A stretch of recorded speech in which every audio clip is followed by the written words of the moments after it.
Well-known black artist Lesean Thomas is back at it again with a second full-scale animated production, the long-awaited Yasuke. Coming off of working on the animated adaptation of his own comic series Cannon Busters, how's this anticipated production hold up? First off, it's important to realize that this series is an alternate history containing mechs, magic, and people who can transform into giant animals. This is also a larger scale production than the kickstarted Cannon Busters. We've got Flying Lotus helping produce, write, and composing the score, and doing the opening and endings. The character designs are being handled by Takeshi Koike, who coincidentally directed the pilot for Afro Samurai. The folks handling boarding, animation, effects, and compositing duties this time around are the good people at Studio Mappa. You know, the guys behind Jujutsu Kaisen and Attack on Titan's final season. When I first saw the trailers for Yasuke, I was honestly a bit disappointed and very confused. I didn't realize this would be an alternate retelling of events and exploration of this historical figure. That and the animation on display in the trailers wasn't exactly awe-inspiring nor particularly eye-catching. Even at the start of the first episode, I had assumed that Mappa's B team would be the ones handling the production on it. However, y'all know what they say about assumptions. They make an ass out of you and me.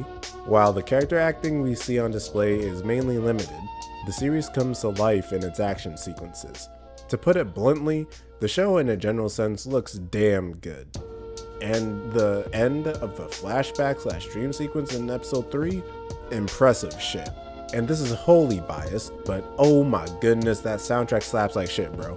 Flying Lotus and Thundercat put their fucking feet in this shit, man. But then again, Flylo can't do much wrong when it comes to music, in my opinion. And due to his style of music, the series does have a feel similar to that of Samurai Champloo's, albeit more fantastical because, yeah, you know, magicians are gonna do that. People have made comparisons to Afro Samurai due to its content and its liberal genre bending of mysticism and sci-fi elements, but Afro's story and Yasuke's story are two very different tales. Afro's was all about revenge, but Yasuke's is more so about redemption. That and Afro didn't have to deliver anything except an ass whooping to the wielder of the #1 headband, whereas Yasuke's tale involves helping out a misfortunate, sickly child get to a doctor up north in order to deal with her magical abilities. Both stories got a lot to handle in a few episodes, but Yasuke's got considerably more going on. The dubs got familiar voices in there too.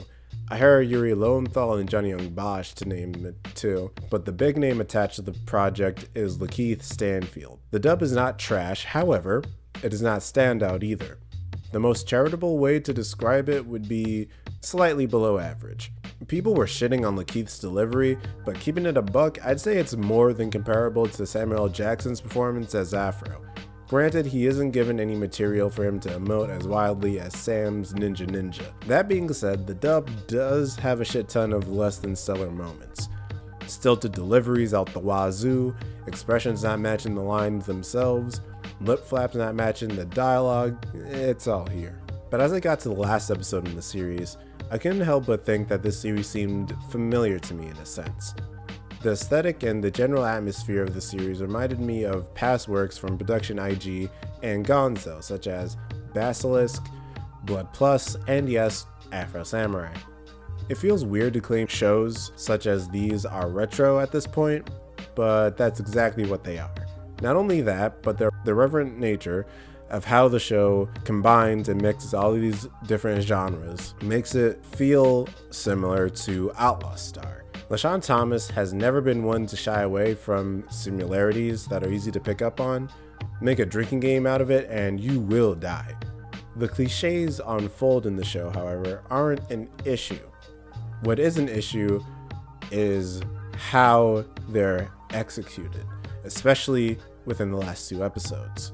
And that really highlights how out of place shit like the robots are, because they're just there and they try to make them relevant, but it really just doesn't work out at all.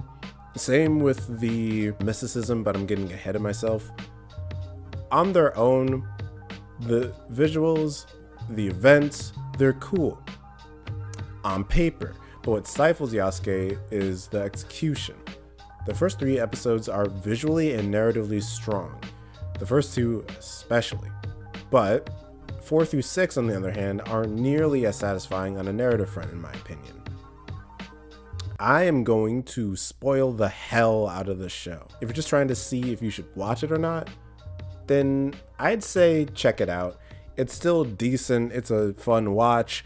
It ain't gonna change your life unless you've never seen adult action animation before, but it's a good watch. I am now going to spoil the ending. I really was not a fan of that Deus Ex Machina bullshit. So Saki's powers get absorbed after Yasuke got stabbed by the daimyo, but somehow her powers go back into herself. She grows giant ass butterfly wings, she hugs the daimyo, and with the power of change, she annihilates the old hag.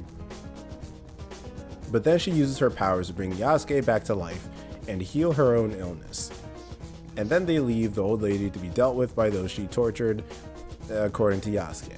Even as an admitted sucker for happy endings, this one isn't earned at all.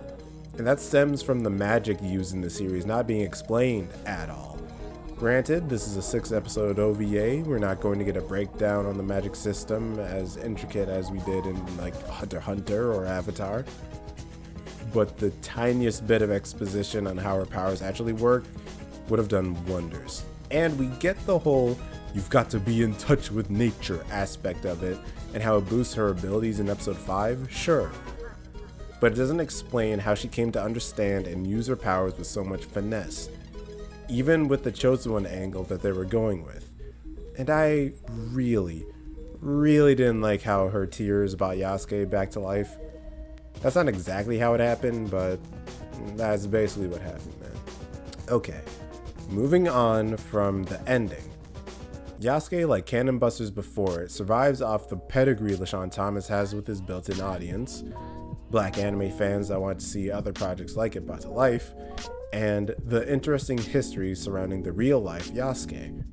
But that initial draw of Yasuke's history is nothing more than a backdrop for a fantastical redemption story with all the cool set pieces action anime fans could ask for, with none of the build-up to make the entire thing feel deserved in the end. They finish off the big bad together, but make no mistake, this isn't Yasuke's story. This was Saori's story, and as a result, it's worse off for it. But with that being said, Yasuke really isn't all that bad. It's a decent watch with great visuals and a baller soundtrack. It's just too bad that it has a lackluster story to go along with it. Lesean Thomas is a man with a vision, but he's a great example of a guy that needs to be put on a stricter leash if he's going to get more projects like this greenlit. But alright, that's it from me though. Thanks for watching the video if you sat all the way through it. Shit. Like, I'm gonna be back doing little videos like these talking about like new shows that I'm watching. I'm also gonna be coming back with like the more actually analytical stuff. I got a little something in the works with that too, don't you worry. But yeah, I'm also streaming a bit on Twitch now too. It's mainly gonna be doing games like Splatoon and Monster Hunter Rise. Maybe like a drawing stream every now and again too. But yeah, thanks for fucking with me. Alright, y'all be easy. Peace.